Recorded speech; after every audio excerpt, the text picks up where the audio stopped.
ભાઈ તાળી લેવા તમારે પોતાની જગ્યા છોડવાની નથી. તાળી લઈને આવી તાળી મારશે તમને.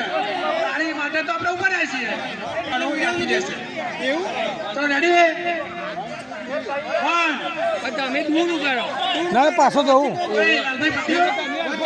ના ના હું પાછો જતો જાય ને ભાઈ બાકીના જે વર્તન હોય બેસી જોવા જ બરાબર દેખાય.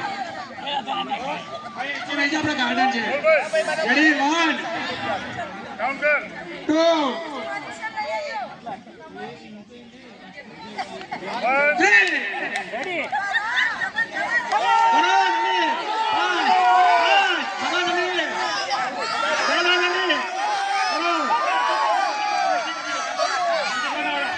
Margo!